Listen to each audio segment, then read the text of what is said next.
नमस्कार साथियों, स्वागत है आपका अपने YouTube चैनल पर। छंद प्रकरण अपने प्रक्रियाधीन था। पिछली वीडियो में हमने इंद्र वज्रा और उपेंद्र वज्रा छंद के बारे में पढ़ा था, जिसमें प्रत्येक चरण में 11 वर्ण होते हैं। आज हम प्रारंभ करते हैं इंद्र वज्रा और उपेंद्र वज्रा का मिश्रित रूप, यानी जिस छंद में इंद्र वज्रा का भी लक्षण घटित हो और जिस छंद में उपेंद्र वज्रा का भी लक्षण घटित हो, उस छंद को कहते हैं उपजाति।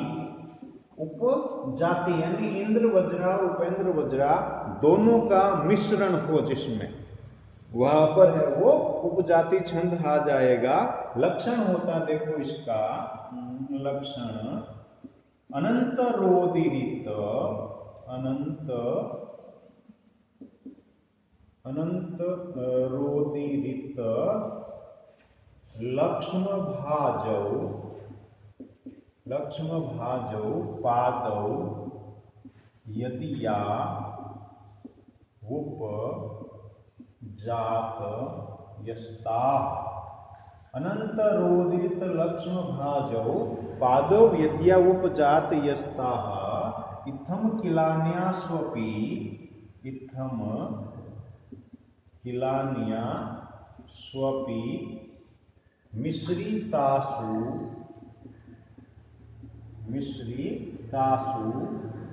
वदन्ति जाति स्वीदम एव नाम। लक्षण बड़ा है, लेकिन अर्थ अपन इसमें इतना ही कर सकते हैं कि जहां पर इंद्र वज्रा और उपेंद्र वज्रा छंद का मिश्रण हो, यानी जहां पर इंद्र वज्रा छंद का लक्षण भी घटित हो रहा हो और जहां पर उपेंद्र वज्रा छंद का भी लक्षण घटित हो रहा हो, वहां उपजाति छंद हो जाता है। अब परीक्षा में यदि आपको उपजाति छंद का उदाहरण पूछेंगे तो आपको 2 चरण देंगे। उसमें यदि आप वर्ण गिनेंगे तो उसमें टोटल 22 वर्ण आएंगे। 22 वर्ण आने का मतलब ही है उपजाति छंद। तो अब देखिए यहां पर मिश्रण कैसे होगा। एक चरण में, एक श्लोक में 4 चरण होते हैं, तो उसमें देखिए एक चरण है वो इंद्र वज्रा का हो सकता है और बाकी के 3 चरण हैं वो उपेंद्र वज्रा के हो सकते हैं। उसी प्रकार से 2 चरण इंद्र वज्रा के हो सकते हैं तो 2 चरण उपेंद्र वज्रा के हो सकते हैं।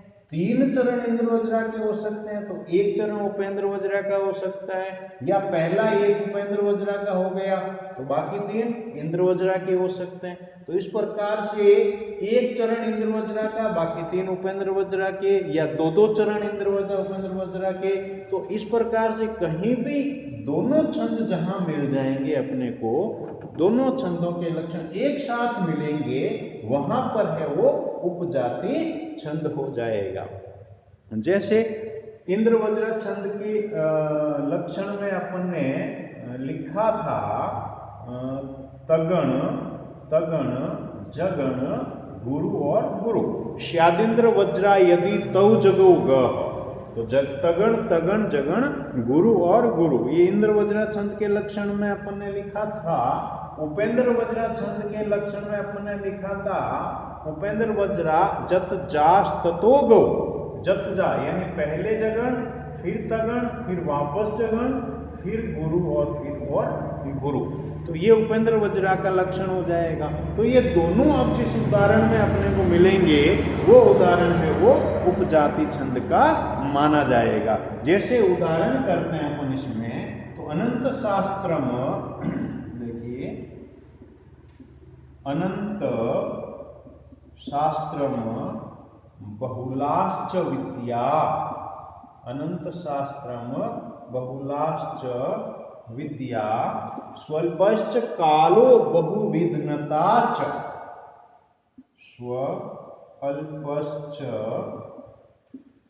स्वल्पश्च कालो बहुविधनता च यत सारभूतम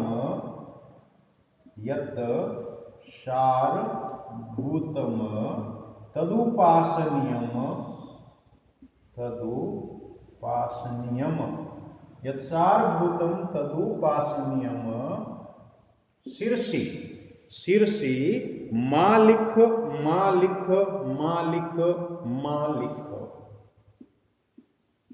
शीर्षी माँ लिख माँ लिख माँ लिख। अब देखिए प्रत्येक चरण में है वो अपने 11 वर्ण हंसो,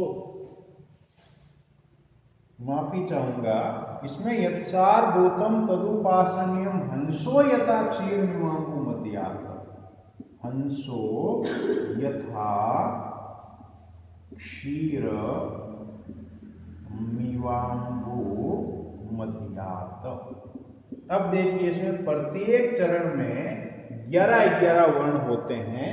देखिए 1 2 3 1 2 3 4 5 6 7 8 9 10 11 1 2 3 4 5 6 7 8 9 10 11 1 2 3 4 5 6 7 8 9 10 11 1 2 3 4 5 6 7 8 9 10 11। तो प्रत्येक चरण में अपने 11 वर्ण हो गए। इन दो चरणों में अपन गणचन लगाकर देखते हैं तो इन दो चरणों में एक चरण है वो है उपेंद्र वज्रा का। आदि में लघु आ गया, आदि में लघु आने का मतलब क्या हो गया, उपेंद्र वज्रा। और यहां आदि में क्या आ गया, गुरु आ गया। तो आदि में गुरु आ गया का मतलब इंद्र वज्रा। तो ये पिछली वीडियो में हमने बताया था आप लोगों को कि आदि में लघु का मतलब 11 वर्ण हो रहे हैं, आदि लघु है तो उपेंद्र वज्रा, 11 वर्ण हो रहे हैं आदि गुरु है तो इंद्र वज्रा। अब देखिए पूरे गणचिन्ह लगाते हैं इसमें, तो ये गुरु हो जाएगा, ये लघु हो जाएगा, ये गुरु गुरु लघु, फिर लघु गुरु लघु गुरु और गुरु, संयुक्त वर्ण आ गया ये। अब देखिए इसमें ये हो गया जगन, ये हो गया तगन, फिर ये हो गया जगन, जगन तगन जगन और ये गुरु और गुरु। तो अपने पास जगन तगन जगन, देखिए जगन तगन जगन गुरु गुरु किसका आ रहा है, उपेंद्र वज्रा का। तो पहला चरण उपेंद्र वज्रा का हो गया।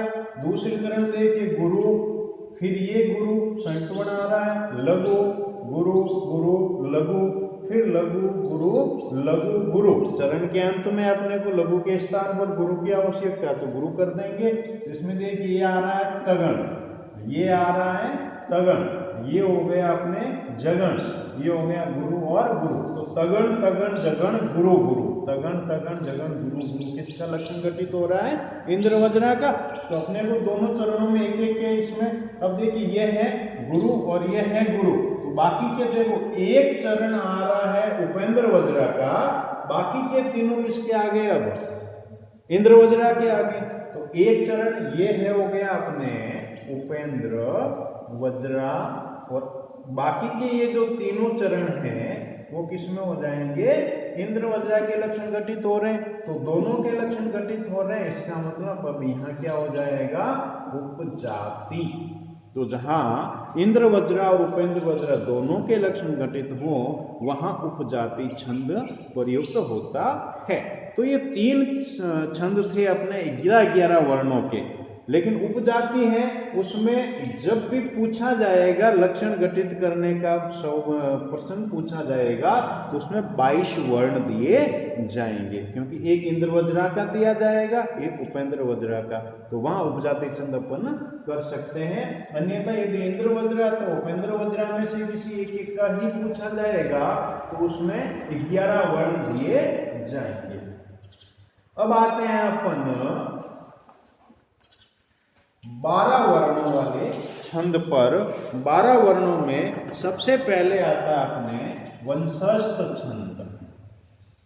वंशस्थ छंद, वंशस्थ छंद है वो राजनीति परक श्लोकों को लिखने में सबसे ज्यादा प्रयुक्त होता है। जैसे महाकवि भारवी ने अपने किराता अर्जुनीयम में वंशज छंद का ही अधिक प्रयोग किया है, तो उसमें राजनीति परक जो श्लोक हैं वो ज्यादा लिखे गए हैं। अर्थ गौरव के लिए भी ये छंद माना जाता है। तो इस छंद का लक्षण आता है, देखिए, जतौ तु वंशस्थम मुदीरितम जरो, जतौ तु वंशस्थम उदीरतम जरो। तो यहां देखिए जतौ और जरो ये गण चिन्ह होंगे। जतौ यानी जगण तगण और जरो जगण रगण। देखिए जगण जगण फिर आ जाएगा तगण, फिर वापस क्या आ जाएगा जगण और फिर आ जाएगा रगण। यानी कि जिस छंद के प्रत्येक चरण में क्रमशः जगण तगण जगण और रगण हो वहां वंशस्थ छंद होता है। और इस छंद के प्रत्येक चरण में 12 वर्ण होते हैं।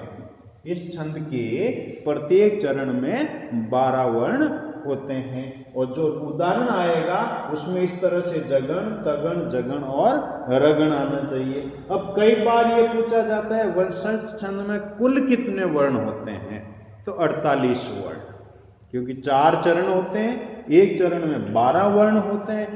कई बार छंद के माध्यम से प्रश्न ये पूछ लिया जाता है कि वंशज छंद के एक चरण में कितने वर्ण होते हैं, तो 12, कुल कितने होते हैं, तो 48। तो इस तरह से भी प्रश्न पूछे जा सकते हैं छंद प्रकरण में। तो इसमें अपने को इसमें थोड़ा सा प्रश्न को है वो धैर्य पूर्वक अपन पढ़ें तो उसको अपन आराम से हल कर सकते हैं। देखिए उदाहरण करते हैं अपन इसका वंशस्थ छंद का। अवंध्य कोपस्य, अवंध्य कोपस्य भारणी के किरातार्जुनीयम का ही उदाहरण है ये। अवंध्य कोपस्य विहंतुरा पदाम, विहंतुरा पदाम भवन्ति वश्याः, भवन्ति वश्या स्वयं एव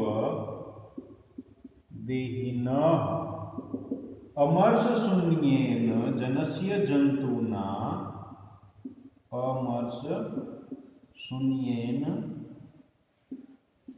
जनस्य जंतूना न जात हार्देन, न जात हार्देन न विद्विषादरः। अब देखिए यहाँ पर प्रत्येक चरण में 12 वर्ण हैं। 1 2 3 4 5 6 7 8 9 10 11 12। उसी प्रकार से इसमें देखिए 1 2 3 4 5 6 7 8 9 10 11 12। इसी प्रकार इसमें 12 और इसमें भी 12 वर्ण। तो प्रत्येक चरण में 12 वर्ण आ रहे हैं, इसका मतलब अपने वंशज छंद का उदाहरण हो जाएगा। लेकिन गण चिन्ह लगाकर देखते हैं कि इसमें अपने वंशज छंद का लक्षण घटित हो रहा है या नहीं हो रहा है। तो सबसे पहले देखिए यहाँ पर लघु, फिर उसके बाद में संतुवर्ण आ रहा है तो ये क्या हो जाएगा गुरु। उसके बाद में ये क्या कहलाएगा लघु कहलाएगा। फिर उसके बाद देखिए गुरु गुरु लघु, फिर उसके बाद में लघु, फिर ह गुरु संतुवर्ण आ रहा है। फिर उसके बाद में लघु, फिर रा गुरु, प लघु दा गुरु। अब देखिए अपने पास यहाँ पर ये हो गया जगण के चिन्ह, ये हो गया तगण का चिन्ह, ये हो गया वापस जगण का चिन्ह और ये हो गया रगण का चिन्ह। राजभा, य माता राजभा, गुरु लघु गुरु रगण में ये होता है। तो अब देखिए यहाँ पर जगण तगण जगण रगण, जगण तगण जगण रगण, जो लक्षण में गण चिन्ह बताए गए वो के वो गण चिन्ह अपने इस उदाहरण में इस चरण में घटित हो रहे हैं। इसका मतलब ये अपने वंशज छंद का उदाहरण है। तो इस प्रकार से हमने वंशज छंद 12 वर्णों का और एक उपजाति छंद पढ़ा है। अगले वीडियो में फिर से 12 वर्णों के 2 छंद और आएंगे, उनके साथ और अध्ययन करेंगे, द्रुत विलंबित और भुजंग पर्याप्त। तो अगले वीडियो में फिर मिलते हैं, तब तक के लिए नमस्कार। जय हिंद, जय संस्कृत।